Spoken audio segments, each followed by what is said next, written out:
اے رکشے والے بھائی، ادھر آؤ ذرا، جلدی گھر پہنچا دو، قسم سے بہت گرمی ہے۔ عنایہ نے اپنے دوپٹہ کس کر سر پر باندھ رکھا تھا تاکہ دھوپ سے بچاؤ ہو سکے۔ اس نے وہیں سڑک کنارے کھڑے ہو کر رکشے والے کو آواز دی۔ اس نے اپنا پرس کندھے پر لٹکایا ہوا تھا۔ باجی، پورے 200 روپے کرایہ لوں گا۔ رکشے والے نے کرایہ بتایا تو اس کی آنکھیں حیرت سے پھیل گئیں۔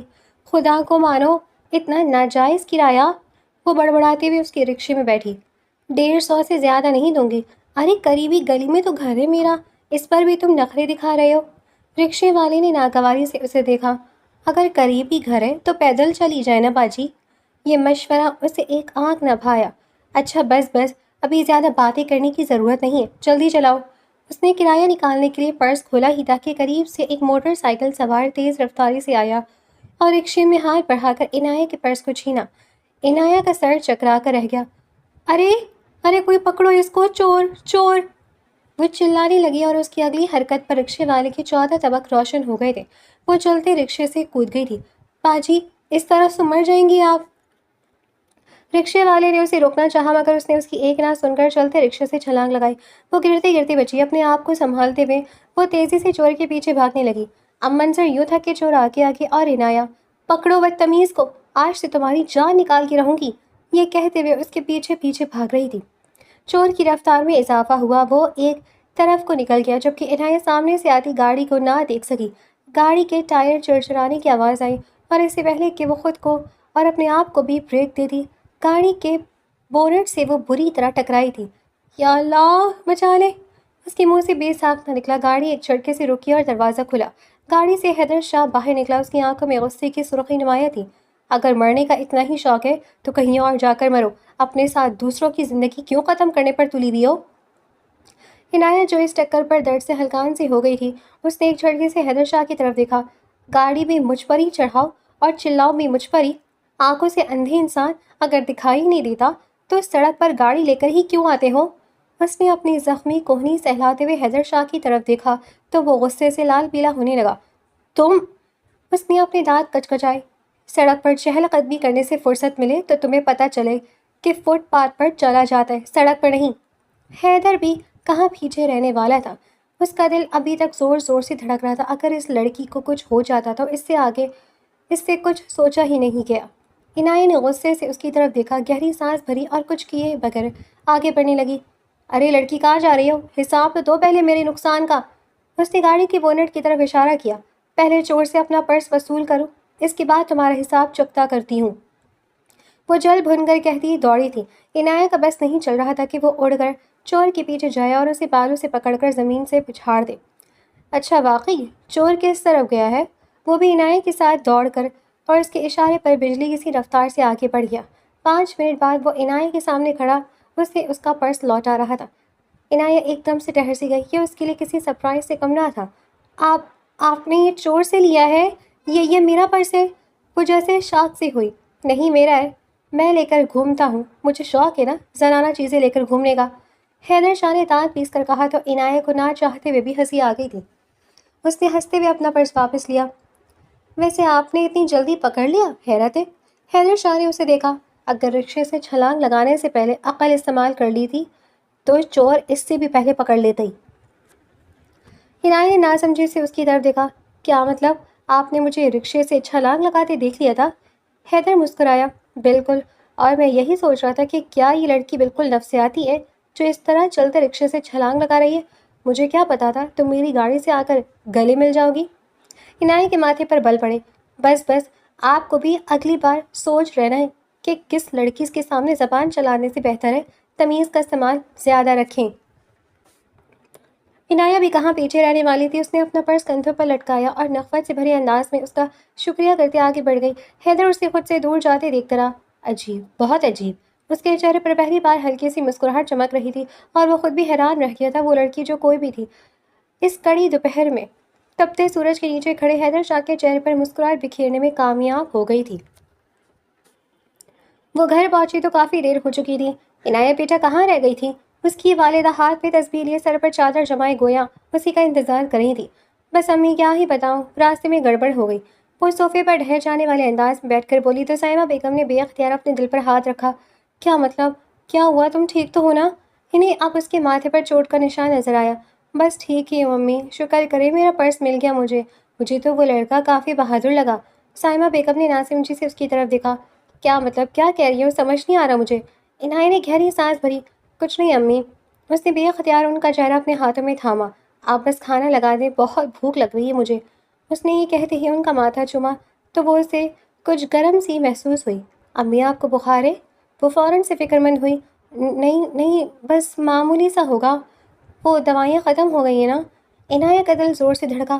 آپ نے مجھے بتایا تک نہیں، میں تو بھول ہی گئی کہ مہینے کا آخر ہے اور آپ کی اکٹھی دوائیاں مجھے اس یوٹیلیٹی فارمیسی سے لانی پڑتی ہیں۔ امی آپ بھی نہ کتنی لاپرواہ ہیں، مجھے پہلے بتا دیتی۔ وہ خفا سی ہوئی۔ کوئی بات نہیں، کل لے آنا۔ عنایہ مسکرائی۔ وہ اس وقت بے حد تھکی ہوئی تھی، کھانا کھا کر آرام کرنا چاہتی تھی، اس لیے اس نے دوائی لانے کا کام کل پر چھوڑ دیا تھا، اور ابھی اس نے ایک پین کلر دے کر اپنی امی کا بخار کم کرنے کی کوشش کی تھی۔ وہ ان سے بے حد محبت کرتی تھی، باپ کے نام پر اس کے دل کا خانہ خالی تھا۔ وہ جب کبھی اپنی والدہ سے اپنے باپ کے بارے میں اور دیگر رشتہ داروں کے بارے میں سوال کرتی تو وہ مکر جاتی یا بات بدل دیتی۔ اسے ایسا لگتا تھا کہ جیسے اس کی والدہ اس سے کچھ چھپاتی ہیں، لیکن ان کے پاس یہی جواب ہوتا کہ تمہارا باپ تمہیں پیدا کرنے کے بعد بھول چکا ہے اور اب تم کبھی دوبارہ اس کا تصور بھی اپنے ذہن میں نہیں لاؤ گے۔ تب سے عنایہ نے اپنے دل پر پابندی لگا دی تھی، لیکن نہیں جانتی تھی کہ سائمہ بیگم اپنے دل میں ایک بہت بڑا راز چھپائی ہوئی ہے جو عنایہ کو معلوم تک نہیں ہے۔ سورج کی تپش چاروں جانب پھیلی ہوئی تھی۔ وہ بس میں سفر کر کے اس فارمیسی آئی تھی۔ گرمی سے برا حال تھا، لمبی قطار لگی ہوئی تھی۔ خدا خدا کر کے اس کی باری آئی تو اس نے پرچی کاؤنٹر پہ رکھی۔ کتنا بل بنا؟ اس نے اپنے پرس سے 5,000 کی نوٹ نکالی تھی۔ ایک مہینے کی دوائیاں لینے وہ یہیں آتی تھی، یہاں ڈسکاؤنٹ مل جاتا تھا۔ آپ کے پورے 6,700 روپے ہوئے ہیں۔ عنایہ کی آنکھیں حیرت سے پھیل گئیں۔ 6,700؟ اس نے دہرایا۔ جی میڈم، جلدی کریں، دوسرے بھی انتظار کر رہے ہیں۔ بھائی میرے پاس تو اس وقت صرف 5,000 ہیں۔ اس نے اپنی گھبراہٹ پر قابو پاتے ہوئے کاؤنٹر والے سے کہا تو اسے غصہ آ گیا۔ تو پھر آپ میرا وقت ضائع کیوں کر رہی ہیں؟ اٹھائیں اپنی پرچی اور نکلیں یہاں سے، میرے کام کا بہت حرج ہو رہا ہے۔ چلیں ہٹیں یہاں سے، دوسروں کو آگے آنے کا موقع دو۔ عنایہ کا دل چاہا کہ زمین پھٹے اور وہ اس میں سما جائے۔ اس نے اپنی یونیورسٹی کے خرچے سے یہ رقم بچائی تھی۔ اس کا دل چاہا کہ وہ دھاڑے مار مار کر رو دے۔ وہ کانپتے ہاتھوں سے دوائیاں وہیں چھوڑ کر اپنی پرچی اٹھائے سائڈ پر آ کر بینچ پر بیٹھ گئی اور گہری گہری سانسیں لینے لگی۔ اب کیا کیا جائے؟ اس نے اپنے دونوں ہاتھوں کو باہم آپس میں ملائے، تھوڑی کے قریب رکھا اور سوچنے لگی۔ تبھی ایک معمر شخص جو وہاں لائن میں لگا اپنی باری کے انتظار میں تھا، اپنے چکراتے ہوئے سر کو تھامتے ہوئے زمین پر آ کر گرا۔ عنایہ نے یہ دیکھا تو اپنا غم بھلائے فوراً سے اس کی طرف بڑھی۔ انکل، انکل کیا ہوا؟ ٹھیک تو ہے نا آپ؟ مگر وہ بے ہوش ہو چکے تھے اور انہیں سانس رک آ رہی تھی۔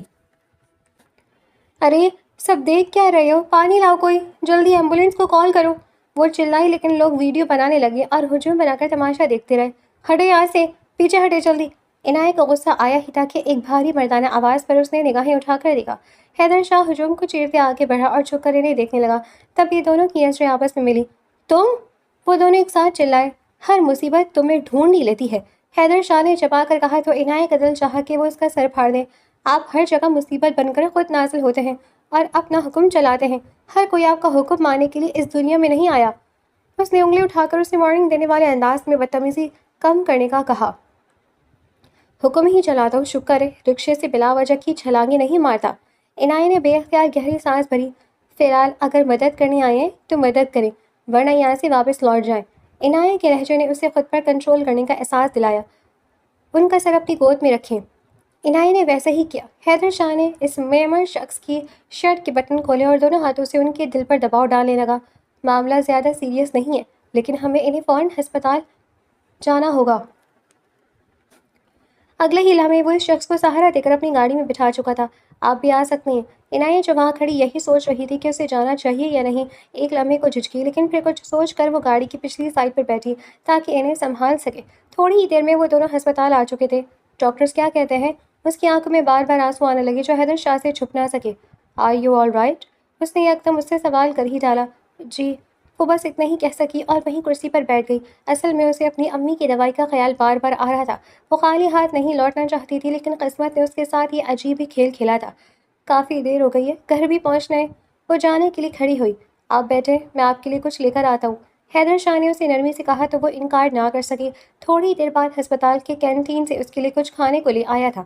عنایہ نے ایک لمحے کے لیے اسے دیکھا اور پھر کھانے کی ٹرے کو۔ اس سب کی ضرورت نہیں تھی، مجھے بس اپنے گھر کے لیے نکلنا ہے۔ وہ اس کی بات کو یکسر نظر انداز کیا آگے بڑھا اور اسے بیٹھنے کا اشارہ کیا۔ کھائے بغیر آپ کو جانے نہیں دوں گا۔ وہ کیوں؟ حیدر شاہ کی ضد پر عنایہ کے ماتھے پر بل پڑے۔ اسے غصہ آیا۔ وہ زبردستی کر رہا تھا۔ وہ اس لیے کیونکہ راستے میں اگر آپ گر گئیں تو آپ کو کون سنبھالے گا؟ حیدر کے چہرے پر دل فریب مسکراہٹ دیکھ کر اس کی پلکیں لرزی۔ وہ بھی دھیمے سے مسکرا دی۔ اس نے بس 2-3 نوالے لیے، تھوڑا سا جوس پیا اور کھڑی ہو گئی۔ دوسری ملاقات ایک الگ ہی انداز میں ہوئی تھی۔ امید ہے کہ اب یہ ملاقاتیں ہوتی رہیں گی۔ وہ جانے کے لیے آگے بڑھ ہی تھی کہ حیدر شاہ کی آواز نے اسے پتھر کا کر دیا تھا۔ وہ پیچھے مڑے غبا کر آگے بڑھ گئی، جبکہ اس کے پرس سے نکلنے والی وہ پرچی جو حیدر شاہ کے قدموں تلے آ گری تھی اسے حیرانی میں مبتلا کر دی۔ اسے عنایہ کا وہاں ہونے کا مطلب سمجھ آ گیا تھا تو وہ وہاں دوائی لینے آئی تھی، لیکن شاید بل زیادہ بن گیا تھا۔ حیدر شاہ نے اسی وقت ساری دوائیاں ہسپتال سے خریدیں اور اسی پرچی پر درج نمبر پر کال ملائی تھی۔ میم، آپ کا پارسل ہے۔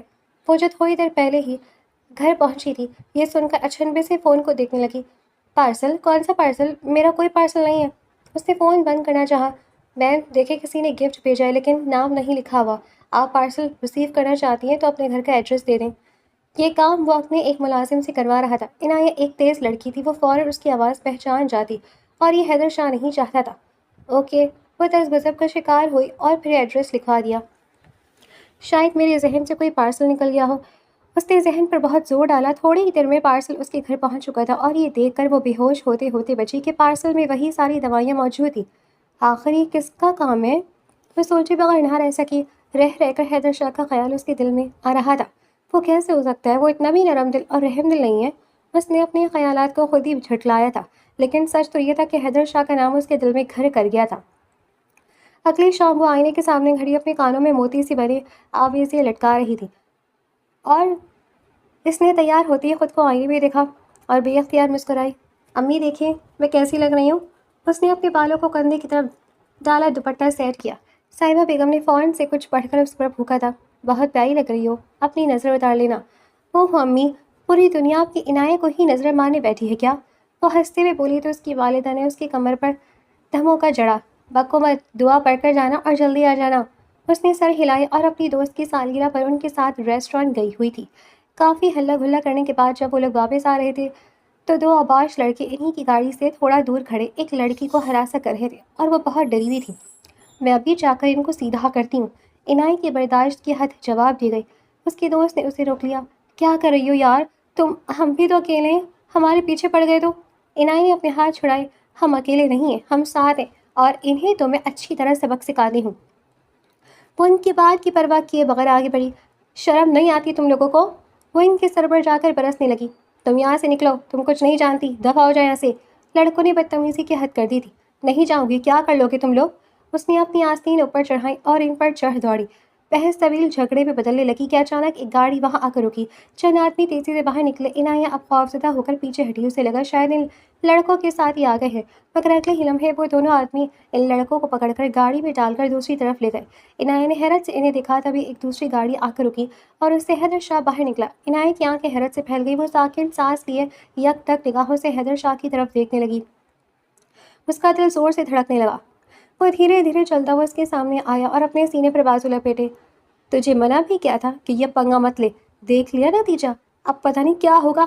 عنایہ کی دوست نے اس کے کان میں سرگوشی کی، تبھی حیدر شاہ کی آواز نے اسے ہوش کی دنیا میں لا کھڑا کیا۔ آہ، ہر جگہ لڑائی کرتے پہنچ جاتی ہیں۔ وہ مسکرائے تو عنایہ کے تن بدن میں آگ لگ گئی۔ اس نے گہرا سانس بھرا، خود پر قابو پایا۔ اور آپ ہر جگہ مجھے لگتا ہے میرا ہی پیچھا کرنے آ جاتے ہیں۔ عنایہ کی بات پر اس کا قہقہا بلند ہوا۔ اچھا، تو آپ خود کو اتنا اہم سمجھتی ہیں کیا؟ اب وہ اس کے بالکل مقابل کھڑا اس کی آنکھوں میں جھانکتے ہوئے سوال کر گیا۔ عنایہ کی پلکیں لرزیں۔ اسے خود کو سامنے یوں کھڑا دیکھ کر اس کا دل زور سے دھڑکا۔ میں نے ایسا کچھ نہیں سوچا، میں ایسا کچھ سوچتی بھی نہیں ہوں، لیکن آپ یہاں کیا کر رہی ہیں؟ عنایہ نے بات کا رخ بدلنے کی کوشش کی تھی۔ کام، صرف اور صرف اپنا کام۔ وہ یہ کہہ کر آنکھوں میں گہری سنجیدگی لیے واپس لوٹ گیا۔ عنایہ چند لمحے اسے دور جاتے دیکھتی رہی۔ چلو گھر چلتے ہیں، اس نے اپنی دوستوں سے کہا اور اپنے گھر کی طرف روانہ ہو گئی۔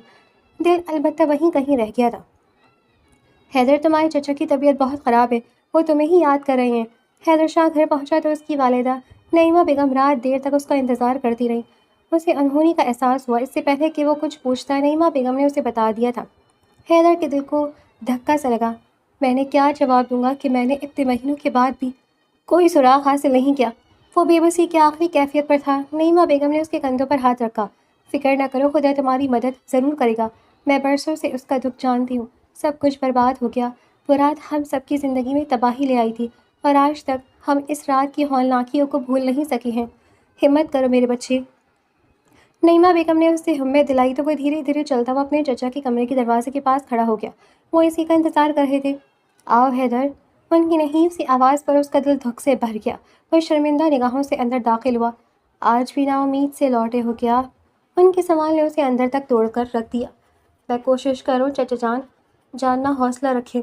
میرا آپ سے وعدہ ہے کہ میں آپ کی زندگی میں ہی آپ کی ملاقات آپ کی کھوئی ہوئی بیٹی سے ضرور کرواؤں گا۔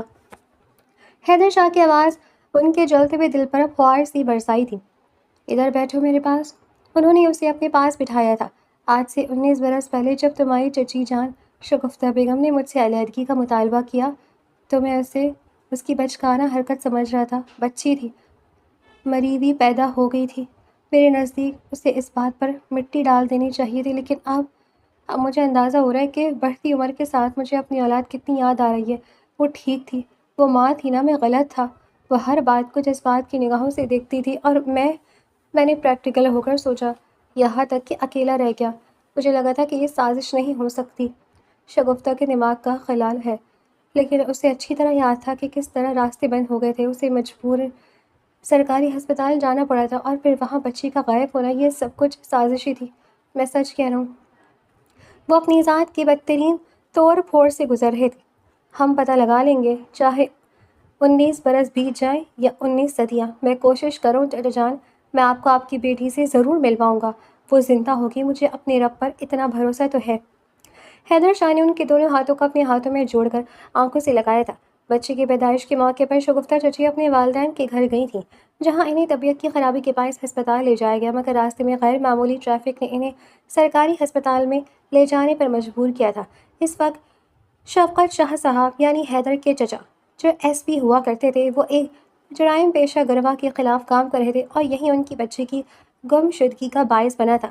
اس گروہ نے جان بوجھ کر پہلے تو حادثہ کروا کر راستہ بلاک کروایا تھا، اور پھر سرکاری ہسپتال میں نرس کو پیسے دے کر اپنے ساتھ ملوث کر کے ان کو اور ان کی نامولود بیٹی کو اغوا کر کے نرس کے ہاتھوں بھی منطقی انجام تک پہنچا دیا تھا۔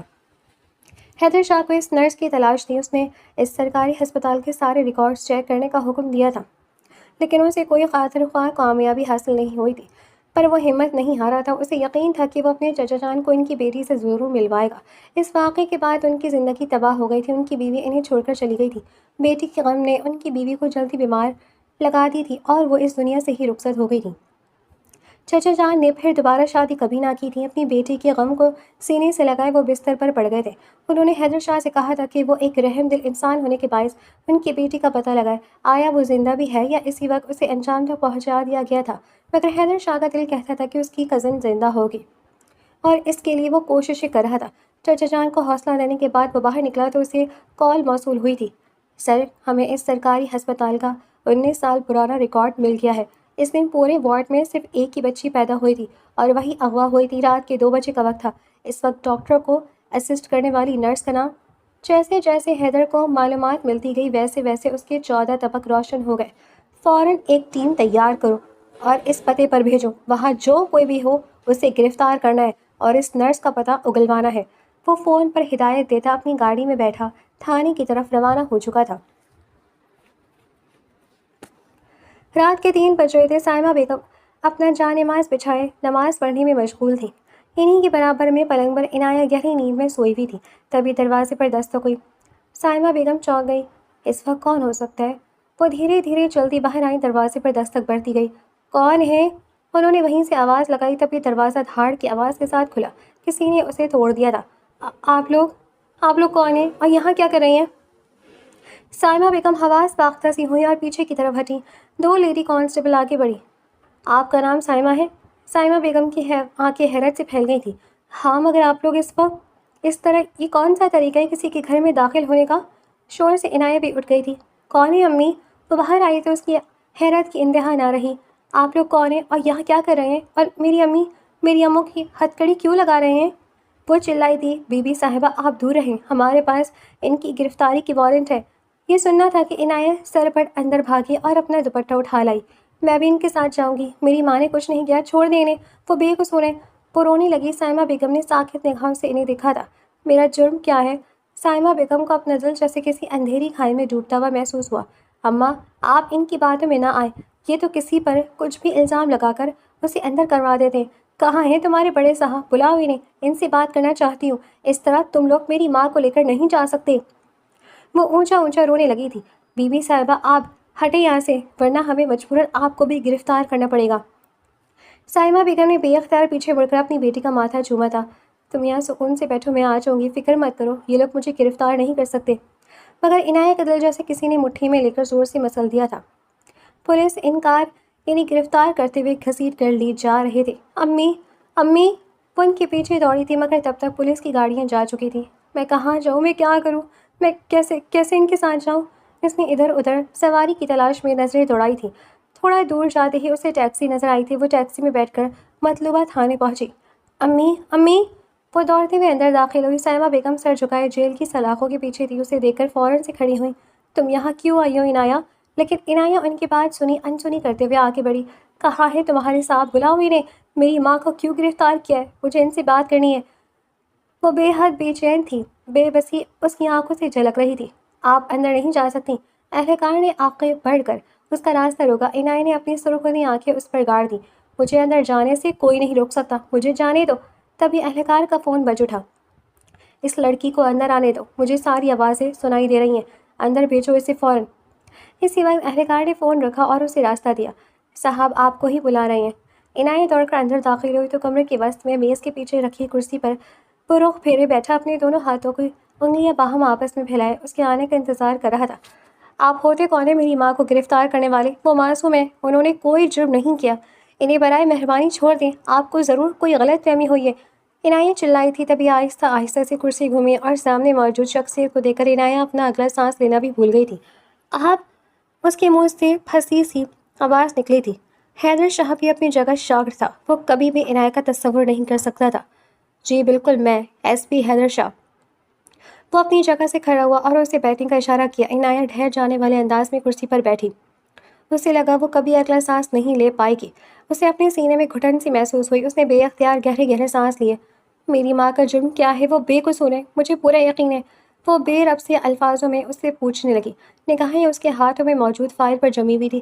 حیدر شاہ نے افسوس بھری نگاہوں سے اسے دیکھا۔ پچھلی 3 ملاقاتوں نے اس کے دل اور دماغ پر عنایت کی گہری پرچھائی چھوڑ کر رکھی تھی۔ حیدر نے فائل اس کے آگے رکھی۔ آپ اپنی ماں کا قصور خود اس فائل سے دیکھ سکتی ہیں۔ عنایت نے کانپتے ہوئے ہاتھوں سے فائل کھولی۔ اس کی ماں کا جرم جلی حرف میں اس فائل میں لکھا ہوا تھا، اغوا۔ میری ماں اغوا نہیں کر سکتی، وہ بھلا کسی کو کیوں اغوا کرے گی؟ یہ جھوٹ ہے۔ عنایت نے ایک دم سے فائل بند کر کے وہاں رکھی۔ انہوں نے خود اعتراف کیا ہے۔ حیدر شاہ نے اس کی معلومات میں اضافہ کیا۔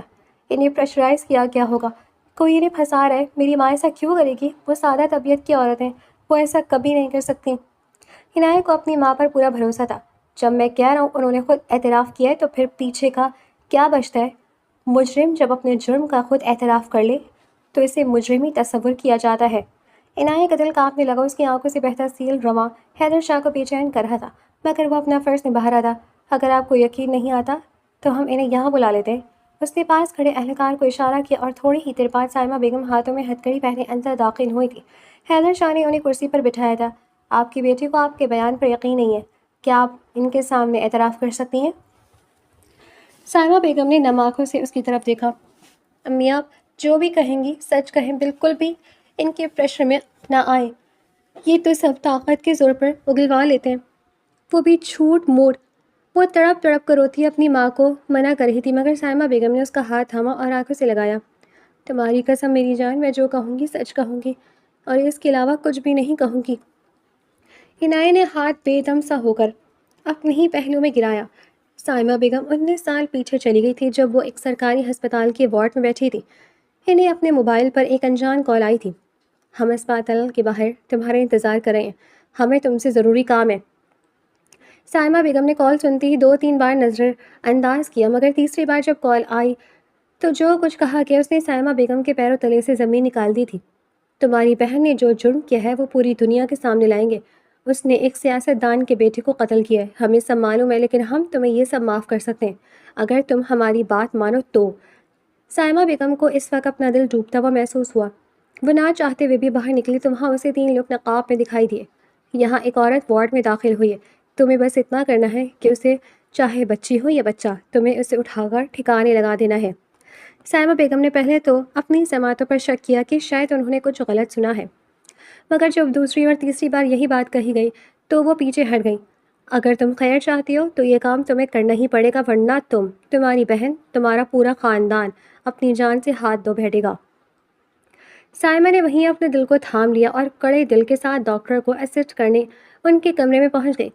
حالانکہ وہ بے حد تھکی ہوئی تھی، لیکن اپنے خاندان کی حفاظت کے لیے اسے اس خاندان کو توڑنا تھا. وہ عورت ایس پی شفقت صاحب کی بیگم تھی، جنہیں بااثر گروا کے مجرم ان کے خلاف سخت کارروائی پر سزا دینا چاہتے تھے. سائمہ نے اپنے خاندان کو بچا لیا تھا اور شگفتہ بیگم کے ہاں پیدا ہونے والی بچی کو لے کر رات کے اندھیرے میں نکل گئی تھی. منصوبے کے مطابق اسے اس بچی کو مارنا تھا. اس نے اس بچی کو اندھیری رات میں قبرستان کے باہر چھوڑ بھی دیا تھا، مگر پھر کتے کے بھونکنے کی آوازیں اور اس بچی کی اونچا اونچا رونے کی آواز پر سائمہ کا دل جیسے کسی نے مٹھی میں لے کر مسل دیا ہو. اس نے بے اختیار اس بچی کو گود میں اٹھایا اور اپنے گھر لے آئی. گھر والوں کے سوالات کے جوابات دیتے دیتے وہ تھک چکی تھی. کسی نے اس کے کردار پر شک کیا تو کسی نے اسے گھر سے نکالنے کی بات کی. پھر سائمہ نے آہستہ آہستہ ساری بات گھر والوں کی گوش گزار کی تو سائمہ کو اجازت مل گئی کہ وہ اس بچی کو پال پوس کر بڑا کر سکتی ہے. اور پھر سائمہ نے اپنی پوری زندگی اس بچی کی شناخت کو چھپانے اور اسے پالنے پوسنے پر لگا دی. سائمہ بیگم سر جھکائے بیٹھی تھیں. وہ اپنی ساری کہانی سنا چکی تھیں. امی، آپ نے ایسا کیوں کیا؟ کاش آپ ایسا نہ کرتی. وہ بچی کہاں ہے؟ اور ابو بھی چھوڑ کر چلے گئے نا آپ کو، شاید اسی وجہ سے. عنایت شاید اپنے حواسوں میں نہیں رہی تھی. حیدر شاہ آگے بڑھا. اس نے پانی کا گلاس عنایت کو تھمایا. مجھے نہیں پینا پانی. ہمیں بتائیں نا وہ بچی کہاں ہے تاکہ آپ رہا ہو جائیں، آپ کو معاف کر دیا جائے. آپ نے ایک جان بچائی تھی، آپ کیسے سزا پا سکتی ہیں؟ وہ ہچکیوں سے رو رہی تھی. عنایت میری جان. سائمہ بیگم نے اس کا چہرہ اپنے ہاتھوں کے پیالے میں بھرا. میں نے زندگی میں بہت سی آزمائشیں دیکھی ہیں اور یہ آزمائش دنیا کی ساری آزمائشوں سے بڑی ہے. وہ لڑکی. عنایت دم سادے انہیں سننے لگے. وہ لڑکی کوئی اور نہیں بلکہ تم ہو عنایت. تم ہی وہ لڑکی ہو، ایس پی شفقت صاحب کی بیٹی، جسے میں نے اپنے خاندان کی حفاظت کی خاطر اغوا کیا تھا. عنایت ایک دم سے اپنی جگہ سے کھڑی ہو گئی. وہ چند قدم پیچھے ہٹی. نہیں، یہ نہیں ہو سکتا. آپ کی سکی اولاد ہو. آپ کیوں جھوٹ بول رہی ہیں؟ آپ سچ کہیں نا. بتائیں ان کو میں آپ کی سکی اولاد ہوں. میں عنایت ہوں. میں آپ کی عنایت ہوں. میں کسی ایس پی کی بیٹی نہیں ہوں. وہ زار و قطار رو رہی تھی اور بے ربط سے جملے بولتی چند قدم پیچھے ہٹتی جا رہی تھی اور دوڑ لگا کر تھانے سے باہر نکلی تھی. عنایت، عنایت! حیدر شاہ اس کے پیچھے لپکا. انہیں حوالات میں بند کرو.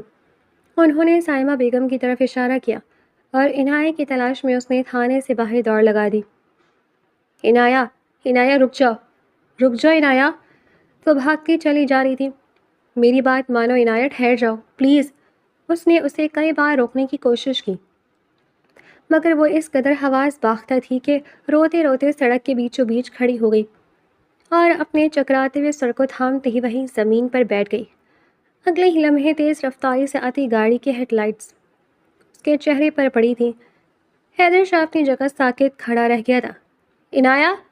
اس کی آواز بلند ہوئی تھی اور زوردار آواز فضا میں بلند ہوتی ہی عنایت وہیں گر گئی تھی. حیدر شاہ کا ہاتھ فضا میں ہی بلند رہ گیا تھا اور اس کے الفاظ منہ میں ہی کہیں دفن ہو گئے تھے.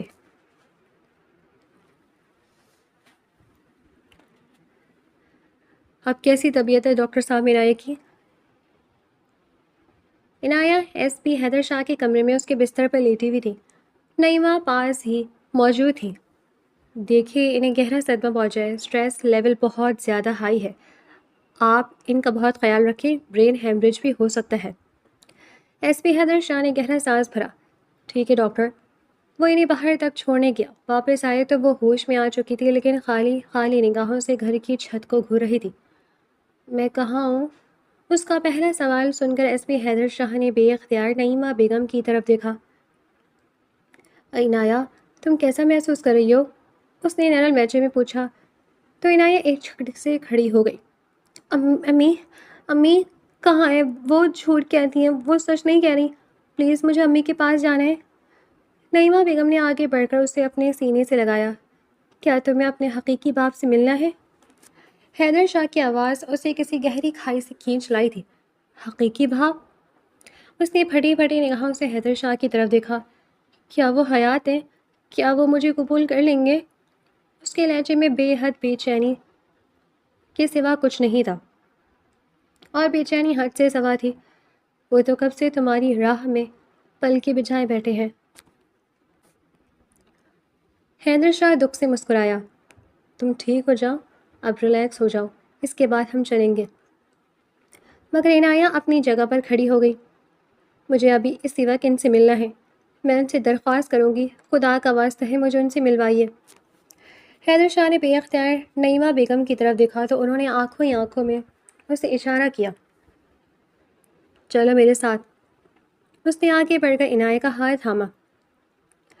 چند لمحے وہ جھجک کر رہ گئی اور پھر رک گئی۔ چلو؟ حیدر شاہ نے دوبارہ سے پلٹ کر اسے دیکھا تو وہ اس کے ساتھ ساتھ چلنے لگی۔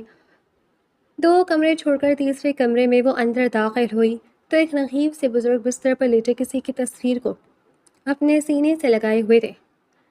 چچا جان، ایس پی حیدر شاہ نے اپنے چچا ریٹائرڈ شفقت شاہ کو آواز دی تو وہ گہری نیند سے جاگے۔ چچا جان، میں نے آپ کا وعدہ پورا کر دیا، آپ کی 19 سال پہلے کھوئی ہوئی بیٹی واپس مل چکی ہے، میں اسے آپ کے پاس لایا ہوں۔ عنایا کے کندھے پر بھاری بوجھ آ ٹھہرا۔ اس کے دل میں عجیب سی ہلچل محسوس ہوئی۔ تم سچ کہہ رہے ہو؟ چچا جان نے اپنے ہاتھوں کو ٹٹول کر اپنا چشمہ اٹھایا تھا اور اپنی آنکھوں پر لگاتی عنایا کو دکھا تو پھوٹ پھوٹ کر رو پڑے تھے۔ یہ منظر ہر آنکھ اشکبار کر گیا تھا۔ یہ بالکل شگفتہ جیسی ہے، اس کی آنکھیں، اس کا ناک، اس کے بال، سب کچھ شگفتہ جیسا ہے۔ انہوں نے ہاتھ آگے بڑھا کر عنایا کے چہرے پر ہاتھ پھیرا اور اسے اپنے سینے سے لگا لیا تھا۔ پھر انہوں نے ایس پی حیدر شاہ کا ہاتھ عنایا کے ہاتھ میں تھمایا۔ مجھے نہیں پتا میری کتنی سانسیں اس دنیا میں باقی ہیں، بس میری ایک ہی خواہش تھی جو میرے رب نے پوری کر دی۔ حیدر، تمہیں میری بچی کا مستقبل بننا ہے۔ عنایا جیسے خوش و خرد سے بیگانہ بس ان کے ہلتے لبوں کو دیکھ رہی تھی۔ میں آپ سے اکیلے میں بات کرنا چاہتی ہوں۔ عنایا کی آواز نے حیدر شاہ کو باہر جانے پر مجبور کیا تھا۔ کمرہ اچانک سے خالی ہوا تو عنایا ان کے قدموں میں گر گئی اور پھر ان سے ایک ایسی درخواست کی تھی جسے سننے کے چند لمحے تک شفقت شاہ صدمے سے چوروں سے دیکھتے ہی رہ گئے تھے، مگر پھر انہیں عنایا کی بات ماننی ہی پڑی تھی۔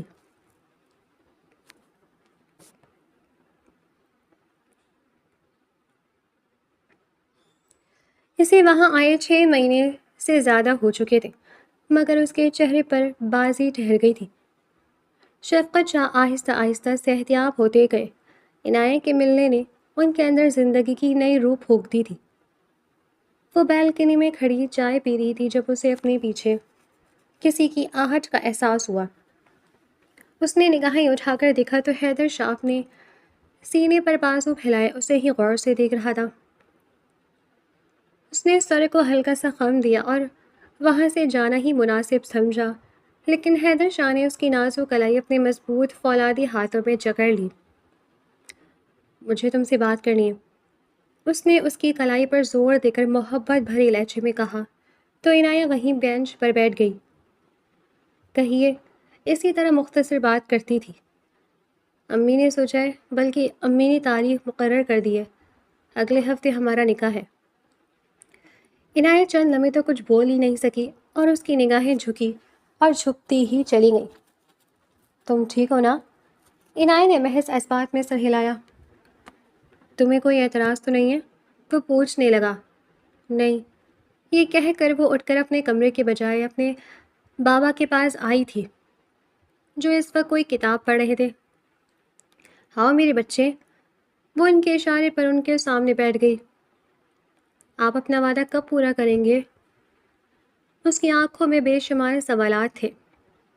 میں نے اپنی پوری کوشش شروع کر دی ہے میری جان، جیسا تم چاہو گی ویسا ہی ہوگا۔ ابو، اس نے پہلی بار لفظ ابو کہہ کر بتایا تھا۔ اگر ایسا نہ ہوا تو میں یہ نکاح نہیں کروں گی۔ اس نے انہیں ایک اور زبردست شوق دے دیا تھا۔ شادی کی تیاریاں عروج پر تھیں۔ عنایہ نے سب کچھ نعیمہ بیگم پر چھوڑ دیا تھا۔ کچھ تو شاپنگ کر لو، میرے ساتھ ہی چلی چلو۔ حیدر شاہ نے اسے آفر کی تو اس نے نرمی سے انکار کر دیا تھا۔ مجھے آپ لوگوں پر بھروسہ ہے۔ وہ دھیمے سے مسکرائی۔ سوچ لو، پھر یہ موقع دوبارہ نہیں آئے گا۔ حیدر شاہ اس کے کان کے قریب سرگوشی کرتے اسے مسکرانے پر مجبور کر گیا۔ میں تیمی سے شکایت لگا دوں گی۔ حیدر ایک دم سے سیدھا ہو بیٹھا۔ نہ بابا، نئے سے کام نہ کرنا، بعد میں آپ کو آنا تو میرے پاس ہی ہے۔ حیدر نے محبت باش لہجے میں کہتے اس کے کندھوں سے کندھا ٹکرا کر اسے ہنستے ہوئے آگے بڑھ گیا تھا۔